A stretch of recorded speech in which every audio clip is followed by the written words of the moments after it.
Hello everyone, bringing you a video today which is the Mannequin of the Month for September 2022. As usual, the topic we're going to look at today was picked via a poll over on Patreon. The corporal tier over on Patreon get the chance to vote each month on what we're going to talk about.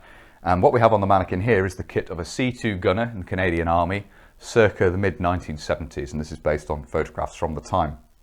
Now, the C2 is a heavy-barreled version of the Canadian C1 rifle. The C1 is Canada's imperial version of the FNFAL, so Canada's equivalent of the L1A1. The C2, as I say, is a heavy-barreled version of that weapon with a bipod and the ability to fire on full automatic, so it was used as a support weapon essentially. Whereas Britain had the L4, the light machine gun, which is a 7.62 conversion of the Bren light machine gun, Canada opted to go with a heavy-barreled version of the infantry rifle firing full automatic.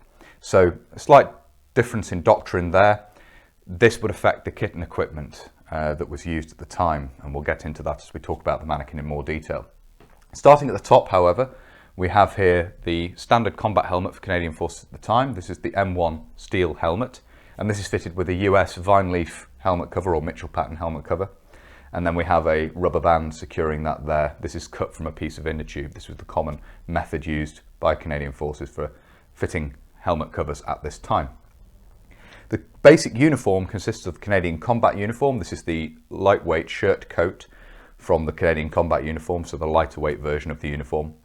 This particular example is a late 60s production. I think this, if I remember correctly, it's dated 1968. So it would be typical to see these in use still through into the early to mid 1970s.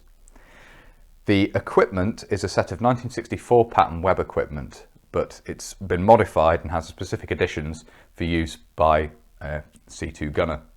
The first of these, which dominates the front of the mannequin here, is the chest pack for the C2 magazines. Now the C2 took straight 30 round magazines. It could also feed off the standard 20 round magazines used by most infantrymen, but specific straight 30 round magazines were used with the C2 as well. And this chest pack allows you to carry 4 of those. It's really necessary because the equipment itself doesn't have magazine pouches associated with it. The magazine pouches you can see here on the belt are from the preceding 1951 pattern. It was common for infantrymen to add at least one of these onto the equipment to allow them to carry rifle magazines on the belt. The equipment had been designed alongside the Canadian combat uniform, and the intention really was that magazines would be carried in the pockets of the combat coat. So in the chest pockets, they would carry 1 magazine each, and there were loops in the lower pockets for carrying magazines there as well. However, this wasn't really practical even with the 20 round magazines, and the loops and pockets were not designed to take the 30 round magazines of the C2. So we have this chest pack here, commonly referred to as the C2 mag bra for obvious reasons, the way it's worn. And it attaches with plastic clips here on straps. So a strap comes off this side, loops around the back, and then clips on here, and vice versa. There's a strap here that loops around the back and clips on over there. There's also a tie around the waist, which we'll look at in just a minute. Each of the pockets closes with a quick release, as you can see here, made in plastic in this instance. The earliest examples of these have metal fittings. This is a slightly later one that has plastic. So that's worn on the chest to carry magazines for the C2. In addition, as already mentioned, we have ammunition pouches from the preceding 1951 pattern equipment. These have high-mounted belt loops, so can just be slung off the belt as we have them here. The belt is supported by suspenders, but they're basically completely hidden by the chest pack here. So you could potentially carry 3 magazines in these. It's a little bit of a squeeze, but you can fit 3 C2 magazines in these and then 4 across the chest. So a fairly good ammunition load there. 3 in each of ammunition pouches here and 4 across the chest. The belt of the 1964 pattern can be seen here.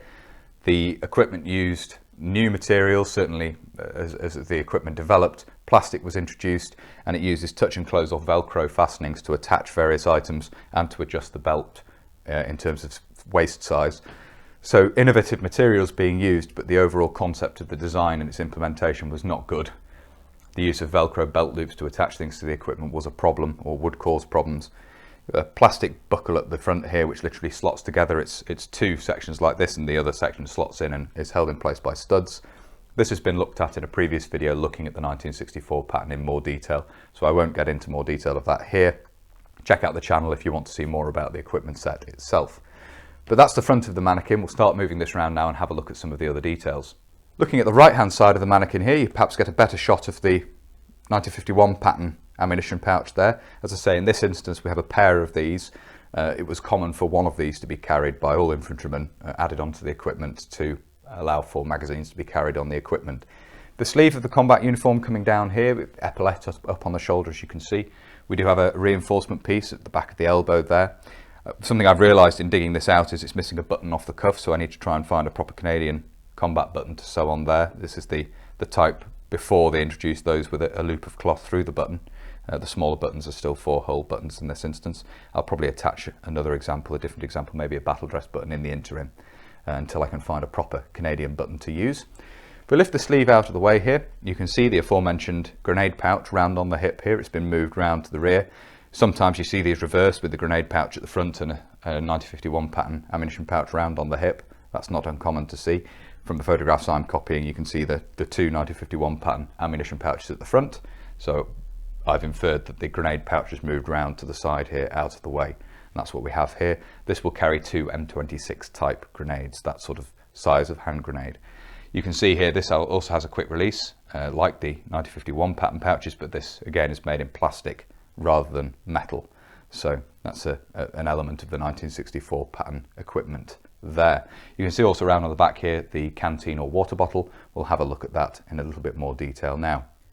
Looking at the back of the equipment here, we can see the canteen on the right hip here.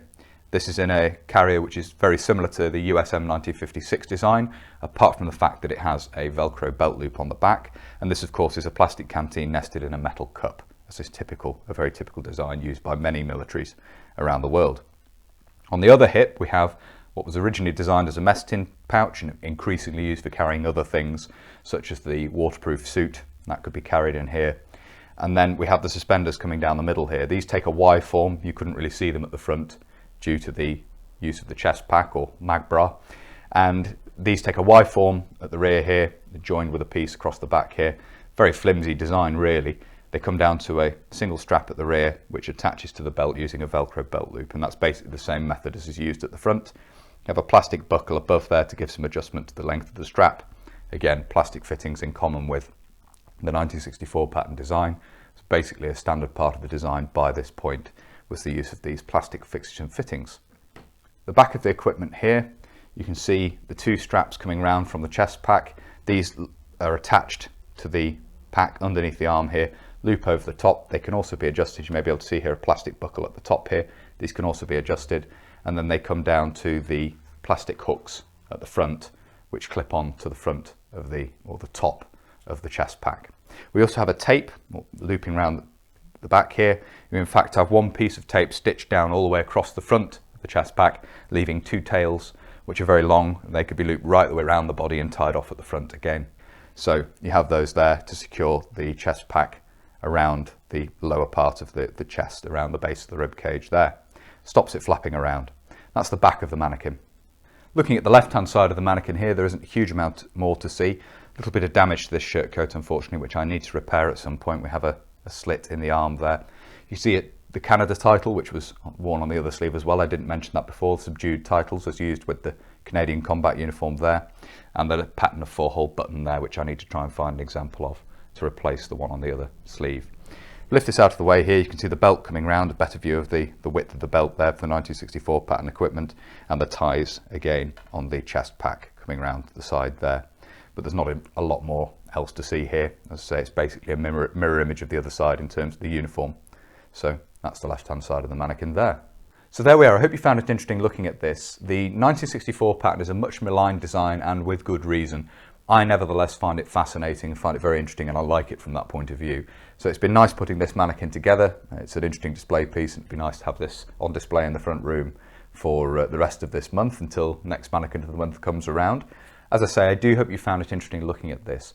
If you have and you'd like to see more from the channel, please do consider subscribing if you haven't already. And whether you're newly subscribing or you've previously subscribed, make sure you've hit the little bell, the notification button down below.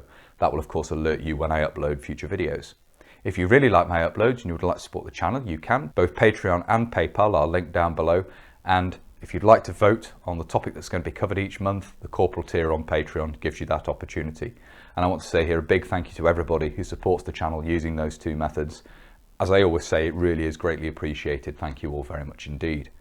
If you'd like to follow the channel on social media, where there will of course be photographs of this posted up as well, Facebook, Instagram and Twitter are all linked down in the description. And if you'd like to get in touch but you don't really use social media, there is of course an email address down there as well. That's everything for this video, so until next time, bye for now.